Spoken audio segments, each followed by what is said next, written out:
जब्ता निकाल, जब्ता निकाल।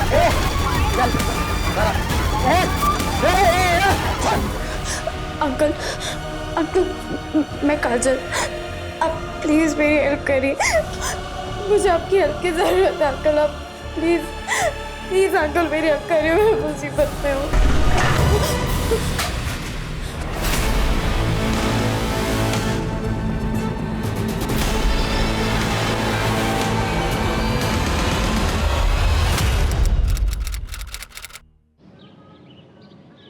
मनुष्य एक सामाजिक प्राणी है और उसकी जिम्मेदारी है समाज को बेहतर बनाने की। लेकिन आज के मनुष्य ने अपने स्वार्थ और लालच को समाज की दुर्गति है। आजकल के बच्चों को ना इंग्लिश स्कूल में पढ़ाने का एक ही नुकसान है, हिंदी में बहुत ही कच्चे होते हैं। और बेटा तुम तो पत्रकार की बेटी हो, फिर भी तुम्हारी हिंदी इतनी खराब।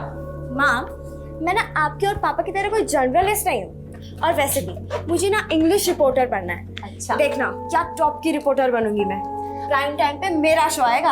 हाँ हाँ बन जाना टॉप की रिपोर्टर, लेकिन तेरी हिंदी भी मैं सुधार के रहूंगी। सुधार लेना, सुधार लेना। पहले आप ये बताइए कि हमारे पूज्य पिताश्री कब आ रहे हैं?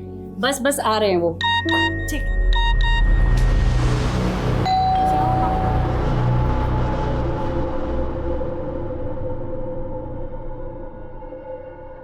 पापा, हो गई पार्टी की तैयारियां? हाँ थोड़ी सी बाकी है। मेरे बिना दादी, ये दादी कैसी है आप? मैं ठीक हूँ, तू कैसी है? मैं ठीक हूँ। अभी आप इतने टाइम बाद आई है ना, तो मैं आपको वापस नहीं जाने देने वाली। अब हो गई शिकायत दूर। चल बर्थडे पार्टी मनाते हैं। हाँ?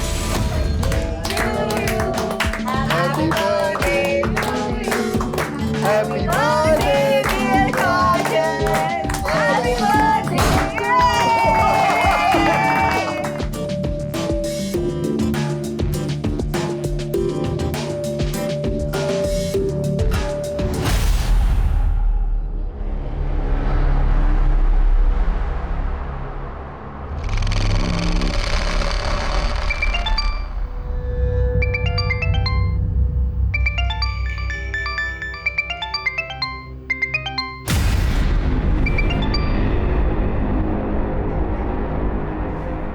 क्या हुआ गीतिका? किसका कॉल था गीतिका? किसी का नहीं, ये टेली कॉलर्स भी ना कॉल कर करके परेशान करते रहते हैं बस।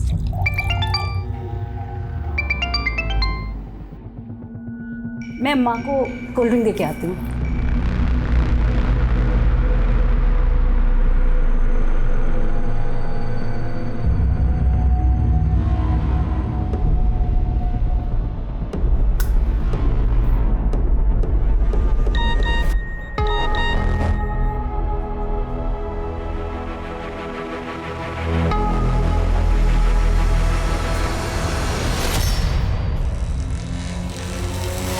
अच्छा, तो ये बात, ये छुपा रही है तुम मुझसे?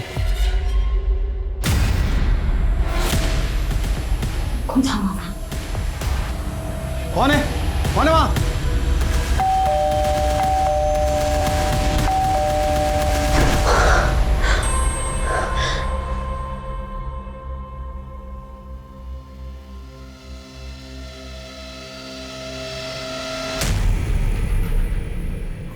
ले पहन ले, 10 मिनट के अंदर तैयार हो जाए। और हाँ, हाथ मुंह धो धा के अपने आप को ठीक कर ले।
निकाल सबका निकाल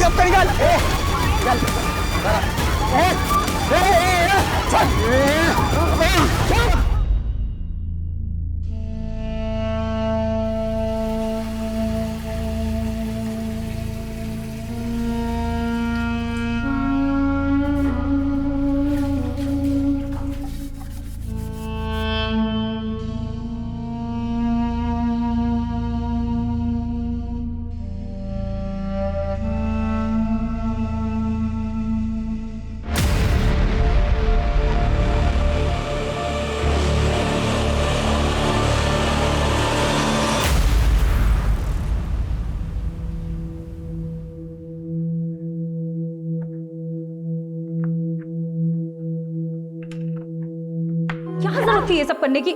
कितना खून निकल रहा है। माँ चल उधर चल, कुछ नहीं हुआ माँ, तू चुप रह। ऐसा ही कटे, कुछ नहीं हुआ। ये छोटा सा कट है, हाँ ज्यादा लग जाती तो।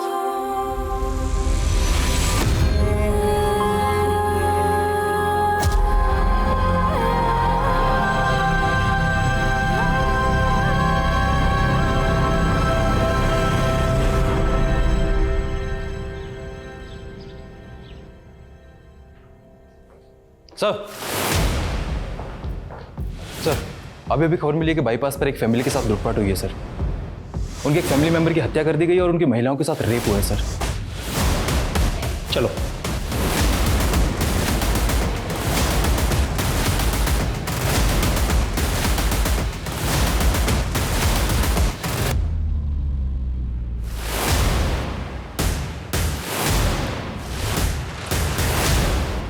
सर कल एक फ़ोन आया था जिसके बारे में, वारदात के बारे में इन्फॉर्म थी सर।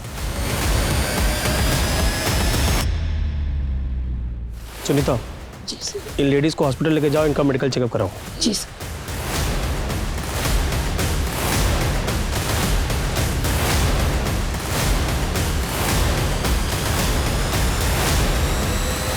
कैसे हुआ ये सब? कौन थे वो लोग?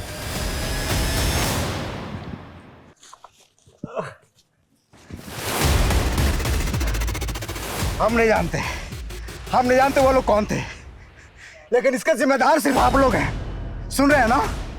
आपके इलाके में इतना बड़ा वारदात होता है, मेरा पूरा परिवार बर्बाद हो गया। आप लोग जिम्मेदार हैं इसका। देखिए उस परिवार का गुस्सा जायज है और ये लॉ एंड ऑर्डर की जिम्मेदारी किसकी है? आपकी है ना। और कर क्या रहे हैं आप लोग? आपकी वजह से जनता में मेरी छवि खराब हो रही है। सर हम क्रिमिनल्स को पकड़ने की पूरी कोशिश कर रहे हैं और हम ये case senior officer Abhimanyu Jindal को हैंडओवर कर रहे हैं सर।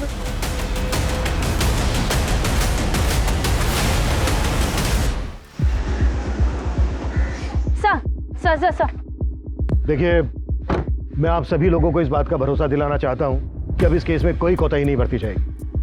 हम उन सभी क्रिमिनल्स का पता लगाने की कोशिश कर रहे हैं जिन्होंने इस वारदात को अंजाम दिया। लेकिन सर इससे पहले भी इस इलाके में और भी कई वारदातें हो चुकी हैं। देखिए मैं समझता हूं ये केस बहुत ही संवेदनशील है, इसमें हमें आप सभी लोगों के सहयोग की भी जरूरत है। अगर आप लोगों के पास इस केस से संबंधित कोई भी जानकारी है तो प्लीज हमारे साथ शेयर कीजिए। क्या लग रही है, हैं? हमारा नंबर है 93395252। ज्यादा मत देगा कर, दिमाग खराब होता है। चल आजा।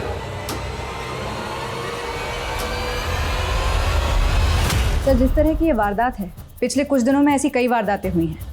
ऑन रिकॉर्ड इस एरिया में 5 अलग अलग जगहों पर 5 अलग अलग फैमिलीज के साथ रेप और लूटपाट की घटना हुई है। हो सकता है घटनाएं ज़्यादा भी हुई, लेकिन रिपोर्ट सिर्फ 5 हुई हैं। ये भी तो हो सकता है कि शीघ्र दूसरी जगहों पर भी फैला हो, लेकिन प्रेजेंट में हम इस केस को फॉलो करेंगे। जी सर। सर ये फैमिली शादी के फंक्शन से घर लौट रही थी जब ये हादसा हुआ। लोकल पुलिस को क्रिमिनल्स का एक टिफिन हाथ लगा जिसमें चिकन था। सर एक टिफिन बॉक्स मिला है सर। लोगों ने वहाँ पर खाना खाया लेकिन चिकन को छुआ तक नहीं। चिकन ना खाने के पीछे कोई तो कारण होगा। अच्छा इस टिफिन पे एक नाम खुदा है, नाथू सिंह।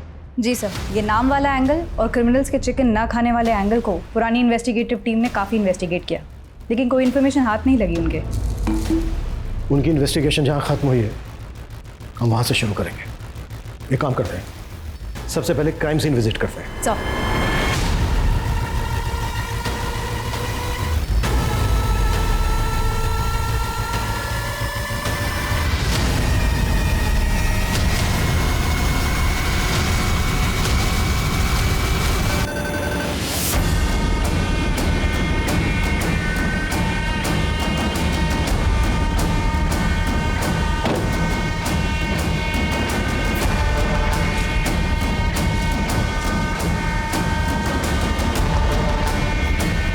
सर, ये जगह बाईपास रोड से लगभग आधा किलोमीटर जंगल के अंदर है। ये जो 5वीं वारदात हुई वो इसी लोकेशन पर हुई। इस 5वीं वारदात से पहले जो 4 वारदातें हुई थी वो यहाँ से करीब 8 से 10 किलोमीटर की दूरी पर हुई थी, और ये 5 वारदातें इसी बाईपास रोड के आसपास हुई हैं। इस रेडियस में कोई रिहाइश भी नहीं है। राइट सर, रात को इलाका और भी सुनसान हो जाता होगा, जिसका फायदा क्रिमिनल्स ने उठाया।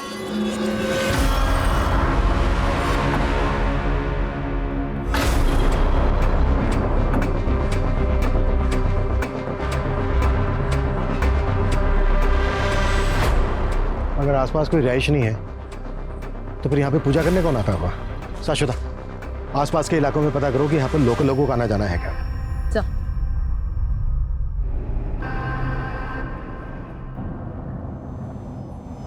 ए, गाड़ी रोको, वापस लो, रिवर्स लो।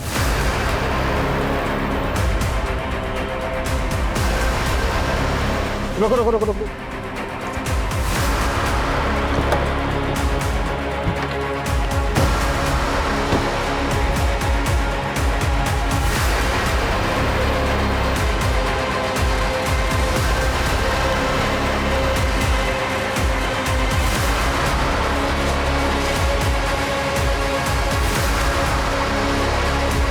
अगर इस कच्चे रास्ते से क्राइम सीन पर जाएं तो क्राइम सीन होगा यहाँ से लगभग 200 से 300 मीटर, और अगर प्रॉपर रोड से जाएं तो क्राइम सीन का डिस्टेंस होगा लगभग 1 किलोमीटर। ये बैरिकेडिंग ऐसी जगह पर है कि यहाँ से क्राइम सीन का शॉर्टकट है। शाश्वता, पता करो कि ये बैरिकेडिंग वारदात होने के पहले से यहाँ पर लगाई जाती थी या वारदात होने के बाद से लगाई जाने लगी, और ये भी पता करो कि यहाँ पर किन पुलिस वालों की ड्यूटी होती है। Sir,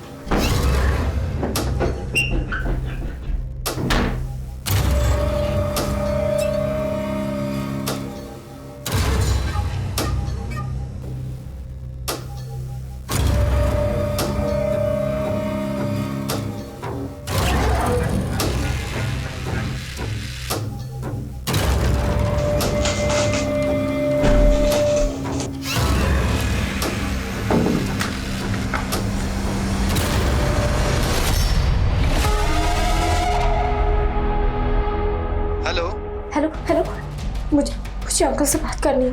uncle? कौन अंकल? देखिए, आप प्लीज अंकल को फोन दीजिए मुझे। हेलो। सर, वारदात के पहले या बाद में किसी भी पुलिस चौकी ने उस जगह बैरिकेड्स नहीं लगाए थे।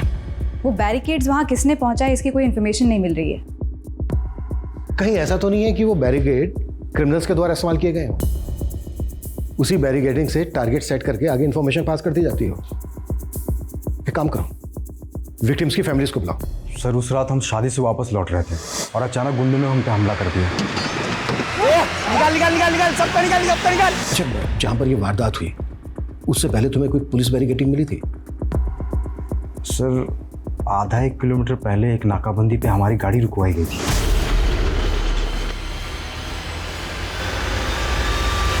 अच्छा, वो जो पुलिस वाला था उसकी शर्ट पे कोई नेम प्लेट लगी थी?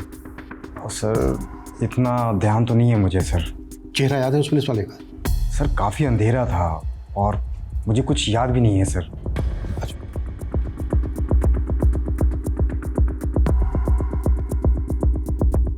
सर, क्राइम सीन के आसपास के रिहायशी इलाकों में हमने उस पत्थर के बारे में इंफॉर्मेशन निकाली जिस पर सिंदूर लगा हुआ मिला था, लेकिन वहाँ के लोग ऐसी कोई पूजा करते हों इसकी इंफॉर्मेशन नहीं निकली। अगर लोकल लोग वहाँ पर पूजा नहीं करते तो क्या क्रिमिनल्स ने वहाँ पर पूजा की होगी?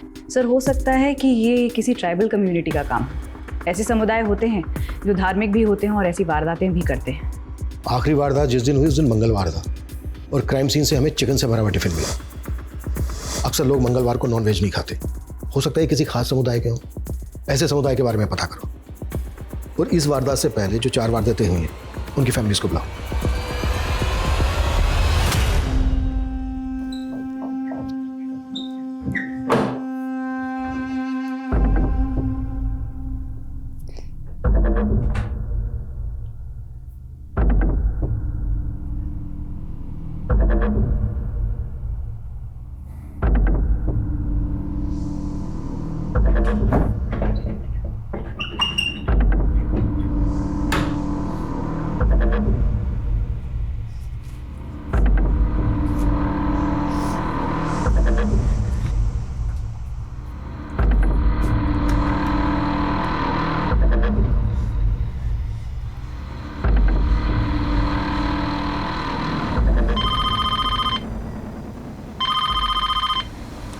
हेलो, मुझे अंकल से बात करनी है। आप मेरी अंकल से बात करवाइए। कौन से अंकल से आपको बात करनी है? ये पुलिस स्टेशन है। वो जो टीवी पर आए थे ना, मुझे उस अंकल से बात करनी है, तो आप इस अंकल से बात करवाइए। कौन से अंकल आए थे टीवी पे? आप बताइए बेटा, क्या बात है, मुझे बताइए। क्या हुआ? सर, एक बच्ची का कॉल है, वो कह रही है मुझे उस अंकल से बात करनी है जो टीवी पर आए थे।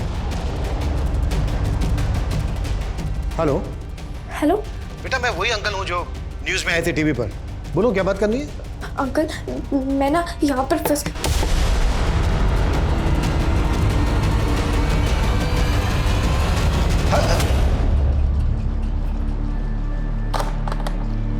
इस बच्चे का दोबारा से फोन आए तो बताना मुझे। सर,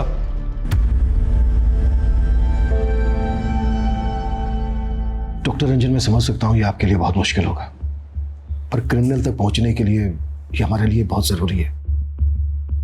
23 मई की रात को जो जो आपके साथ हुआ था, प्लीज वो हमें डिटेल में बताइए। सर, उस दिन मेरे नए क्लिनिक का ओपनिंग फंक्शन था। मैं अपनी फैमिली के साथ उस बाईपास रोड से घर लौट रहा था कि तभी 5 गुंडे लोगों ने हमारी गाड़ी का रास्ता रोक लिया। सर, मैंने उनकी बहुत मिन्नतें की लेकिन उन्होंने मेरी एक बात नहीं सुनी और सब कुछ लूट कर ले गए हमसे। सर, हमारे पति बिजनेसमैन थे, तो उस दिन हम लोग गोरखपुर से घर जा रहे थे। उन गुंडों ने हमारी कार पे कुछ फेंका जिससे हमारी कार इनबैलेंस हो गई।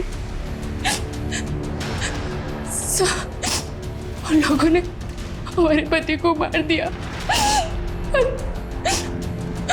और हमारे साथ। उस घटना के कुछ देर पहले एक चेक पोस्ट पे हमारी गाड़ी के पेपर चेक हुए थे। हाँ सर, वहाँ से कुछ देर पहले एक नाकाबंदी थी। हाँ सर, हमारी गाड़ी की भी चेकिंग हुई थी। इन 5 वारदात में एक चीज कॉमन है, चेक पोस्ट पर विक्टिम्स की गाड़ी को रोके जाना। I am sure in criminals के कुछ साथी फेक पुलिस वाले बनकर टारगेट सेट कर रहे थे, आगे इन्फॉर्मेशन पास कर रहे थे और उनके दूसरे साथी वारदात को अंजाम पहुंचा रहे थे। लेकिन सर, किसी भी विक्टिम ने क्रिमिनल का चेहरा नहीं देखा क्योंकि वारदात के वक्त सबके चेहरों पर गमछे बंधे हुए थे। हाँ, लेकिन जो फेक पुलिस वाले थे उनका चेहरा तो देखा होगा, और हो सकता है विक्टिम्स में से किसी ने क्रिमिनल्स का चेहरा भी देखा हो। विक्टिम्स के साथ दोबारा से बात करो, फेक पुलिस वाले और क्रिमिनल्स, इनके स्केच बनवाओ। सर,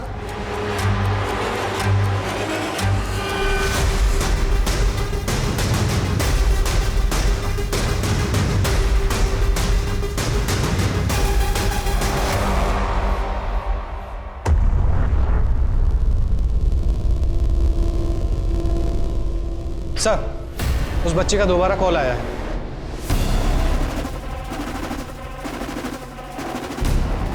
हेलो अंकल, मुझे आपकी हेल्प चाहिए। मैं बहुत मुसीबत में हूँ, आप प्लीज़ मेरी हेल्प करिए। हाँ हाँ बेटा, हम जरूर बचा लेंगे। अच्छा बताओ, तुम किस मुसीबत में हो और इस वक्त हो कहाँ पर?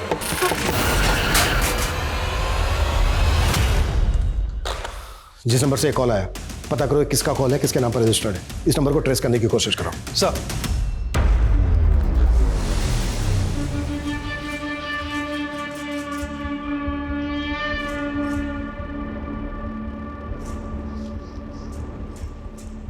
ए, ए, ए, चलो चलना नहीं है। सर, कुछ विक्टिम्स की मदद से हमने क्रिमिनल्स के स्केचेस बनवाने की कोशिश की। याददाश्त पर काफ़ी जोर देने के बाद ये 7 स्केचेस बने हैं, लेकिन इनकी हुलियों को देखकर ये कहा नहीं जा सकता कि ये कितने एक्यूरेट हैं। अपना डेटा चेक करवाओ, हो सकता है इनमें से किसी का किसी नामी क्रिमिनल के साथ हुलिया मिलता है। अब तक जो ये 5 वारदातें हुई हैं, उनमें से पहली वारदात हुई 30 मई को, दूसरी हुई 5 जून को, तीसरी हुई 11 जून को, चौथी हुई 17 जून को और ये आखिरी हुई 23 जून मंगलवार के दिन।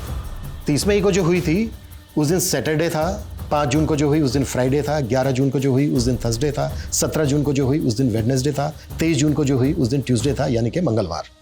गौर करने वाली बात यह है कि एक वारदात से दूसरी वारदात के बीच 6 दिन का गैप है, 6 डेज। लेकिन जो ये आखिरी वारदात हुई थी 23 जून को मंगलवार के दिन, तब से लेके अब तक 10 दिन हो गए, कोई वारदात नहीं हुई है। 10 डेज। सर, हो सकता है इस केस में हमारे इन्वॉल्वमेंट के बाद वो लोग शांत बैठ गए। लेकिन हम शांत नहीं बैठने वाले हैं जब तक कि हमें कोई लीड ना मिल जाए। ये जो आखिरी वारदात हुई थी 23 जून मंगलवार के दिन, इसके क्राइम सीन से हमें मिला था चिकन से भरा हुआ टिफिन, बैरिकेड और पत्थर पर पूजा करने के निशान। तो इस वारदात से पहले की जो ये 4 वारदात हुई हैं, हो सकता है इनके क्राइम सीन पर भी ऐसा कुछ मिले जो अब तक इन्वेस्टिगेटिव टीम को नजर नहीं आया है। हमें ये चारों क्राइम सीन रिविजिट करने हैं। क्लियर? सर,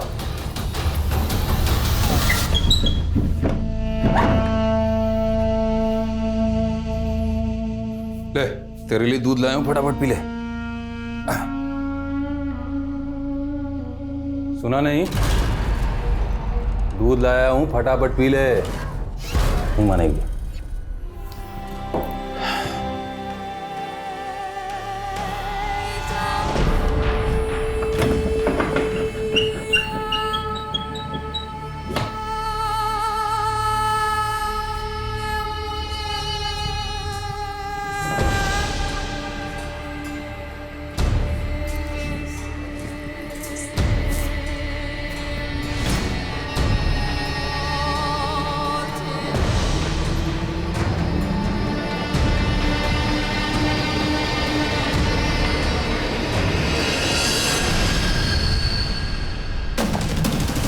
सर, उस बच्ची का दोबारा कॉल आया है, लेकिन उसकी आवाज नहीं आ रही।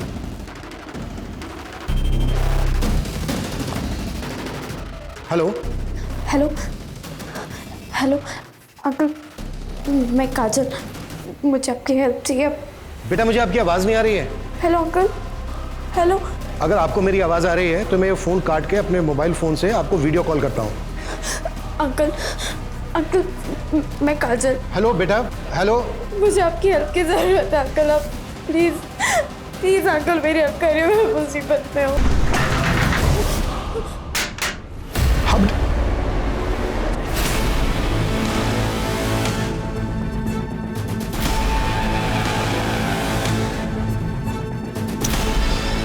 स्विच ऑफ हो गया। बच्ची काफी घबराई हुई लग रही है। ऐसा लग रहा है जैसे किसी मुसीबत में हो, उसको कहीं बंद करके रखा गया हो। ये देखो, विंडोज पर भी वुडन प्लैंक्स लगे हैं। जिस नंबर से बच्ची फोन कर रही है, मैंने कहा था तुमसे पता करो किसका नंबर है, कहाँ का है, पता किया? सर, टेलीकॉम सर्विस प्रोवाइडर को बोला था, लेकिन एक बच्ची मुसीबत में है, मदद मांग रही है हमसे। कुछ भी हो सकता है उस बच्ची के साथ, और तुम्हारे पास लेकिन के अलावा कोई जवाब नहीं है। खड़े क्या हो, पता करो। सर,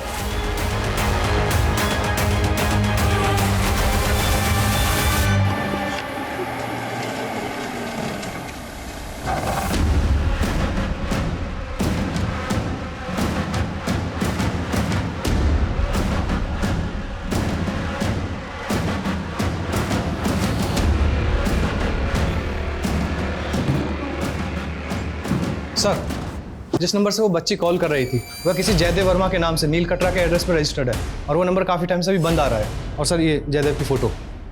अच्छा, जिस वक्त बच्ची ने कॉल किया था उस वक्त वो नंबर कहाँ पर एक्टिव था? सर, गौतम नगर।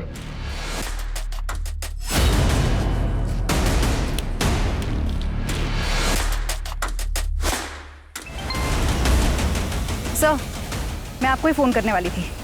17 जून को जो चौथी वारदात हुई थी, वहाँ एक खून से सनी हुई शर्ट मिली है। हाई पॉसिबिलिटी है कि एक क्रिमिनल की शर्ट हो और क्राइम के बाद चेंज की गई हो। साक्षिता अपनी टीम को बोलो कि पूछताछ जारी रखे। मैंने अभी तुम्हें एक जयदेव वर्मा नाम के आदमी का एड्रेस भेजा है। वो बच्ची हमें जिस नंबर से फ़ोन कर रही थी, वो नंबर इस जयदेव वर्मा के नाम पर रजिस्टर्ड है। चेक करो इसे।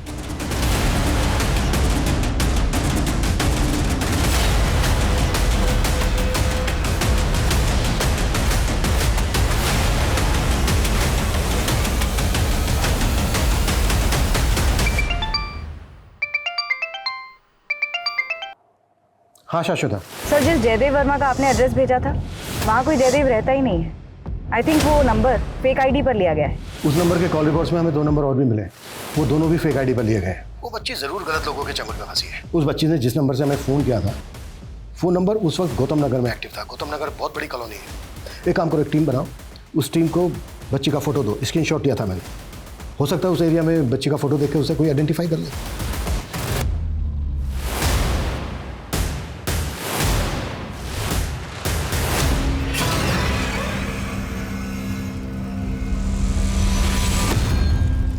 अगर ये शर्ट उन्हीं क्रिमिनल्स में से किसी एक की है तो ये जेके टेलर से हमें उनकी लीड मिल सकती है। सर,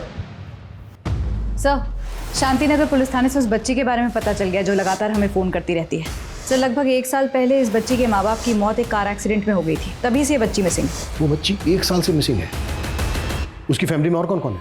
सर, इसकी दादी है और चाचा है।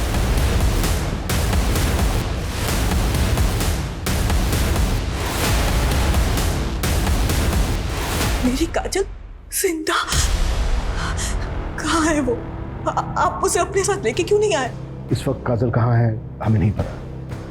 काजल ने हमारे पुलिस स्टेशन में फ़ोन किया था, उसे हमारी मदद चाहिए थी। हमें ऐसा लगता है कि उसको कहीं कैद करके रखा गया है। कहाँ कैद किया? ये हम पता लगा रहे हैं। आप लोग प्लीज़ ये बताइए कि 1 साल पहले एग्जैक्टली क्या हुआ? काजल उस दिन मेरे बेटे और बहू के साथ ही थी। वो लोग मुझे मिलने यहाँ मेरे घर आने वाले थे। दादी, हम बस निकलने ही वाले हैं, लेकिन पहले आप मुझे ये बताइए कि आपने मेरे लिए स्पेशल डिश बनाई है ना? तू बस आ जा, तेरी पसंद की सारी चीज़ें बनाई है। अरे मम्मी, आपके लिए कुछ लाना है क्या? नहीं बेटा, तुम लोग जल्दी से आ जाओ बस। मैं शाम तक इंतजार करती रही, फिर खबर मिली कि उनका एक्सीडेंट हो गया है।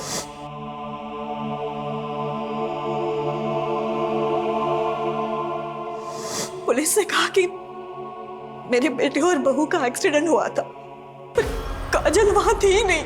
उसमें ऐसा कैसे हो सकता है कि काजल भैया और भाभी के साथ नहीं होगी? इसलिए मम्मी को उन पे शक हुआ। मुझे तो ये भी लगा था कि मेरे बेटे और बहू का एक्सीडेंट नहीं बल्कि हत्या हुई थी। पोस्टमार्टम रिपोर्ट में तो ऐसा कुछ नहीं। सब कुछ झूठ लिखा था साहब। मैंने अपनी आंखों से मेरे बेटे और बहू की लाशें देखी थी। वो एक्सीडेंट नहीं था। मेरी बहू के पैर पे खून के निशान थे, जबकि वहां कोई चोट लगी नहीं थी। हमने कितना कहा लेकिन किसी ने हमारी नहीं सुनी। उस वक्त किसी पर शक था आपको? नहीं सर, हमें ऐसा कोई अंदाज़ा नहीं है सर। लेकिन हाँ, हमें ये ज़रूर लगा था कि भैया और भाभी जर्नलिस्ट थे और शायद इसी वजह से उन्हें टारगेट किया जा रहा था सर। काजल ने जिस नंबर से हमें फ़ोन किया था, वो नंबर उस वक्त गौतम नगर में एक्टिव था। गौतम नगर में आपकी जान पहचान का कोई रहता है, कोई ऐसा जिस पर शक हो आपको, जो काजल के साथ ऐसा कर सकता हो या आपके बेटे बहू के साथ ऐसा कर सकता हो? नहीं सर, कोई भी नहीं है सर जिस पे हमें शक हो। लेकिन सर हम बस ये चाह रहे हैं आप काजल को प्लीज़ जल्दी ढूंढ दीजिए सर, हमें उसकी बहुत चिंता हो रही है। हाँ मैडम, ये मेरा ही टैग है। ये शर्ट मैंने बनाई है। किसने बनवाई थी तुमसे? अब मैडम रोज़ाना इतने सारे ग्राहक आते हैं यहाँ पे, अब ये बताना थोड़ा मुश्किल हो जाएगा। इनमें से किसी को जानते हो? मैडम ये तो एकदम सुनील साहब जैसे दिख रहे हैं। वो भी आपकी तरह पुलिस में है और उनकी पुलिस की वर्दी मैं ही सिल के देता हूँ। कहाँ रहता है ये सुनील? आइए मैडम, ये उनका घर।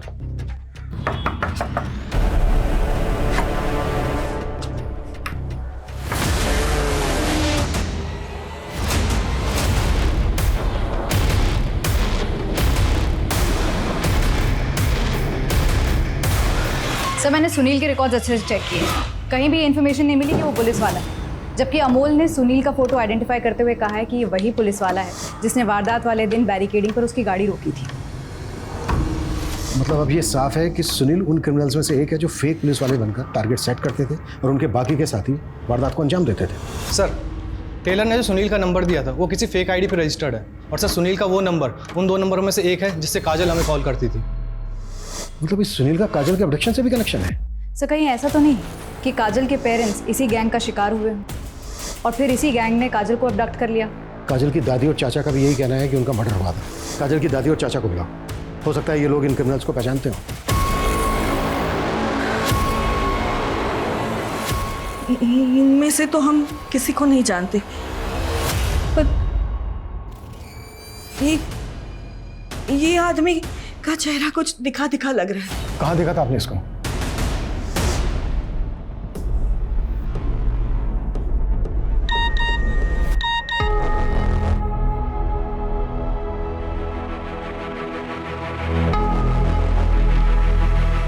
अच्छा ये बात है, ये छुपा रही हो तुम मुझसे?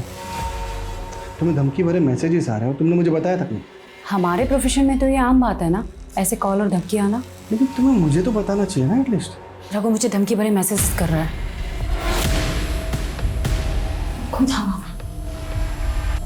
कौन है? कौन है वहां?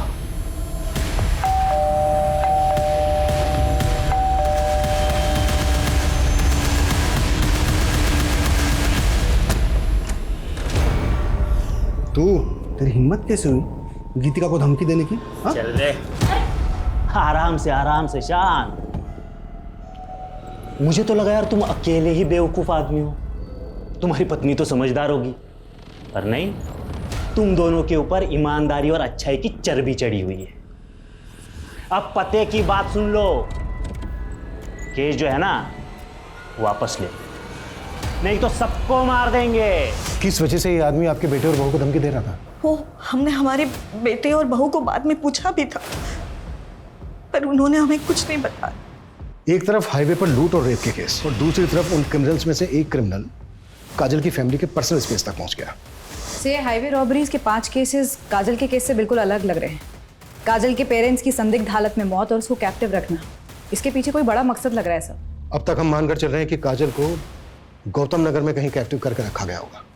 एक काम करो, गौतम नगर में क्रिमिनल्स के बारे में पूछताछ करवाओ, शायद वहां पर किसी ने किसी को देखा हो। सर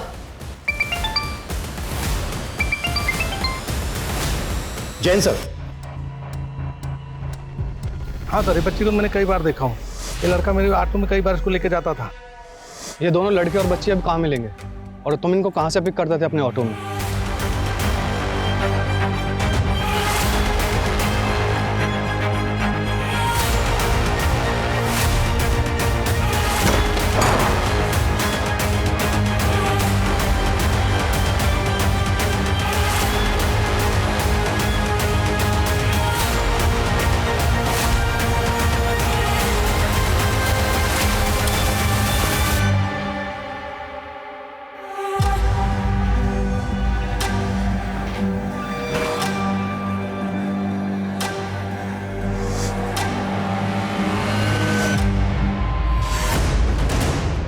जब काजल के साथ मेरी वीडियो कॉल पे बात हुई थी तो काजल यहीं पे थी, मतलब उसको यहीं कैप्टिव करके रखा गया था। पता करो ये जगह किसकी।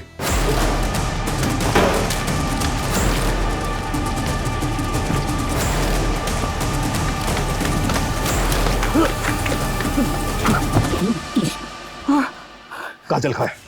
मुझे नहीं मालूम, उसको दिलीप लेके गया था। कौन दिलीप और कहाँ ले गया था? वो सब मुझे नहीं मालूम। 1 साल पहले काजल का किडनैप तुम ही लोगों ने किया था ना?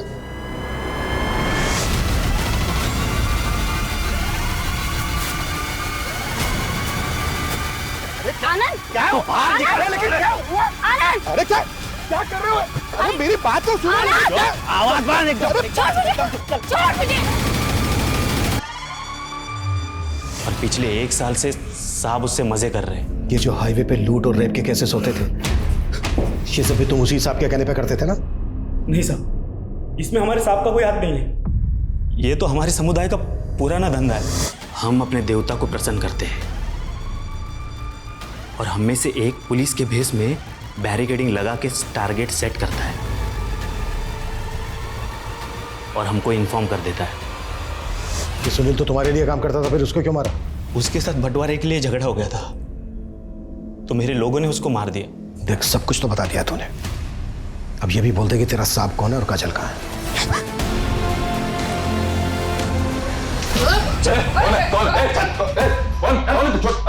मैंने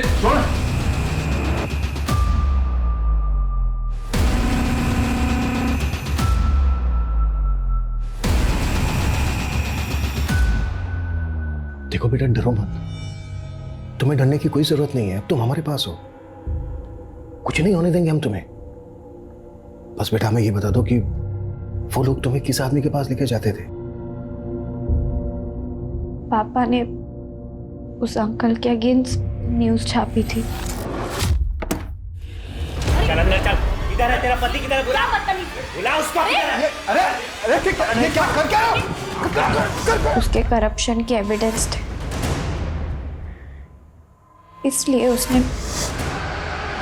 साहब ने बोला था कि उनकी मौत ऐसे हो जैसे एक्सीडेंट लगे, और कार को खाई में फेंक दिया। तुम्हारा हिसाब कौन है?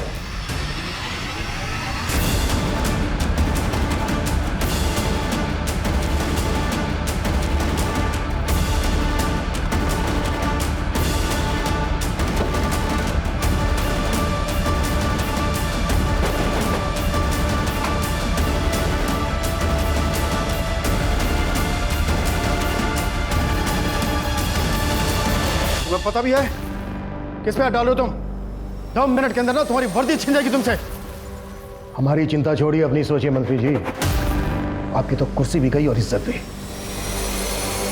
ये फाइल देख रहे हैं आप, इसमें आपके सभी कुकर्मों का हिसाब किताब है।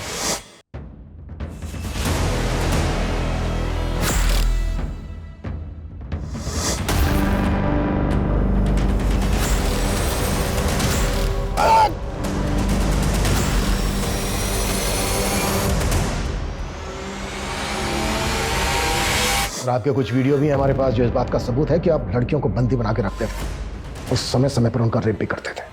जय ससुराल। काजल के माता पिता द्वारा जुटाए गए सबूतों और काजल के बयान के आधार पर पुलिस ने पशुपति के खिलाफ चार्जशीट फाइल की। वहीं रघु और दिलीप के बाद पुलिस ने निम्बट समुदाय के बाकी क्रिमिनल्स को गिरफ्तार कर लिया, जो कि एक लंबे समय से हाईवे रॉबरीज में इन्वॉल्व थे। 1 साल के लंबे इंतजार के बाद आखिरकार काजल अपनों के बीच पहुंच गई, लेकिन अपनी आंखों के सामने अपने माता पिता की हत्या देखने के बाद वो पशुपति और बाकी के अपराधियों के बीच रोजाना शोषित हो रही थी। पर फिर भी उसने हिम्मत से काम लिया और अपनी आवाज पुलिस तक पहुंचाने की कोशिश की। काजल अपने दर्द से कभी नहीं उबर सकती, लेकिन फिर भी वो रिपोर्टर बनकर अपने स्वर्गीय माता पिता का सपना पूरा करना चाहती है। हम उम्मीद करते हैं कि काजल के सपने जरूर पूरे हों। अब मैं अनूप सोनी आपसे विदा लेता हूं, फिर मुलाकात होगी क्राइम पेट्रोल सतर्क में एक और नए केस के साथ। तब तक अपना और अपने परिवार का ख्याल रखें, सतर्क रहें, सुरक्षित रहें और देखते रहें क्राइम पेट्रोल सतर्क। जय हिंद।